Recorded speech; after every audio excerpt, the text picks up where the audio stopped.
सभी भक्तजनों को जय श्री कृष्ण। शुक्ल पक्ष फाल्गुन आमला एकादशी। श्री कृष्ण गोविंद हरे मुरारी, हे नाथ नारायण वासुदेव। श्री कृष्ण गोविंद हरे मुरारी, हे नाथ नारायण वासुदेव। मानधाता जी बोले, हे वशिष्ठ जी, यदि आप मुझ पर प्रसन्न हैं तो आमला व्रत की कथा कहो, जिससे मेरा कल्याण हो। वशिष्ठ जी बोले, हे राजन, सब व्रतों से उत्तम और अंत में मोक्ष देने वाला आमला की एकादशी का वर्णन करता हूँ। यह फाल्गुन माह के शुक्ल पक्ष में होती है। इस व्रत का पुण्य 1000 गौदान के फल के बराबर है। मैं आपसे एक पौराणिक कथा कहता हूँ। एक वैदिक नामक नगर में ब्राह्मण, वैश्य, क्षत्रिय, शूद्र चारों वर्ण आनंद पूर्वक रहते थे। उस नगर में चेत्र रथ नामक चंद्रवंशी राजा था। वह बहुत विद्वान तथा धार्मिक था। वहां के निवासी वृद्ध से बालक तक प्रत्येक एकादशी का व्रत करते थे। एक समय फाल्गुन मास के शुक्ल पक्ष में आमला नामक एकादशी आई। उस दिन राजा से प्रजा तक और वृद्ध से बालक तक सबने हर्ष सहित उस एकादशी का व्रत किया। राजा अपनी प्रजा के साथ मंदिर में जाकर पूर्ण कुंभ स्थापित करके तथा धूप दीप नैवेद्य पंचरत्न छत्र आदि से धात्री आमले का पूजन करने लगे। वे सब धात्री की इस प्रकार स्तुति करने लगे, हे धात्री, तुम ब्रह्म स्वरूप हो, तुम ब्रह्मा जी द्वारा उत्पन्न हो और सारे पापों को नष्ट करने वाली हो। तुमको नमस्कार है। अब तुम अर्घ्य स्वीकार करो। तुम श्री रामचंद्र जी द्वारा सम्मानित हो। मैं आपकी प्रार्थना करता हूँ, मेरे समस्त पापों को हरण करो। उस देवालय में रात्रि को सबने जागरण किया। रात्रि के समय उस जगह एक बहेलिया आया। वह महापापी तथा दुराचारी था। वह भूखा प्यासा था। वह उस जगह विष्णु भगवान की कथा एकादशी मातम को सुनने लगा। बहेलिये ने उस रात्रि को अन्य लोगों के साथ जाकर व्यतीत की। प्रातः काल होते ही सभी लोग अपने अपने घर गए। कुछ समय बीतने के पश्चात उस बहेलिये की मृत्यु हो गई।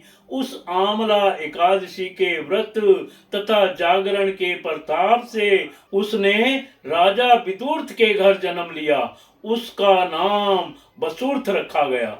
बड़े होने पर वह चतुरंगनी सेना के सहित तथा धन धान्य से युक्त होकर 10 सहस्त्र ग्रामों का पालन करने लगा। वह तेज में सूर्य के, कांति में चंद्रमा के, वीरता में विष्णु भगवान के और क्षमा में पृथ्वी के समान था। वह अत्यंत धार्मिक, सत्यवादी, कर्मवीर और विष्णु भक्त था। वह सदैव यज्ञ किया करता था। एक दिन वह राजा शिकार खेलने के लिए गया। देव योग से वह राजा रास्ता भूल गया। तब वह उसी वन में एक वृक्ष के नीचे सो गया। उसी समय पहाड़ी मलेच्छ वहां आए और राजा को अकेला देखकर उस पर मारो मारो का शब्द करके टूट पड़े। वे मलेच्छ कहने लगे कि इस राजा ने हमारे संबंधियों को मारा है तथा देश से निकाल दिया है, अतः इसे अब अवश्य मारना चाहिए। ऐसा कहकर वे मलेच्छ राजा पर अस्त्र शस्त्र का प्रहार करने लगे।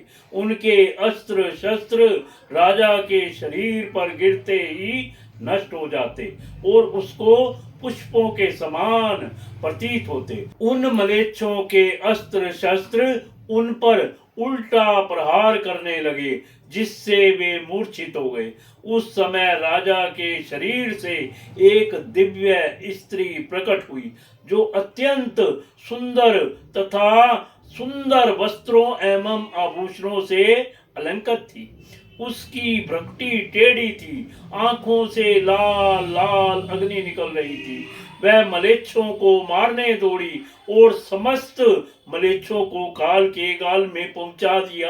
अब राजा जब जगा तब इन मलेच्छों को मरा हुआ देखकर सोचने लगा कि इन शत्रुओं को किसने मारा है।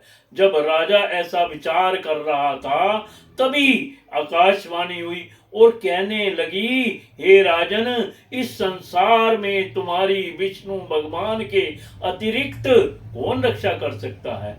इस आकाशवाणी को सुनकर राजा अपने नगर को वापिस आ गया और सुख पूर्वक राज करने लगा। महर्षि वशिष्ठ जी बोले, हे राजन, यह सब आमल की एकादशी के व्रत का प्रभाव था।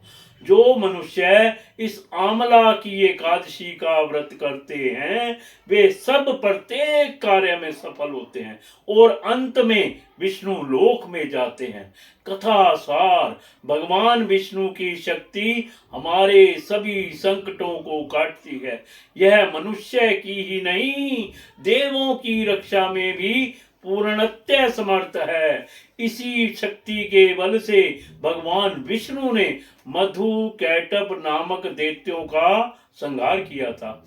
इसी शक्ति ने उत्पन्ना एकादशी बनकर मुर नामक दैत्य का वध करके देवों को सुखी किया था।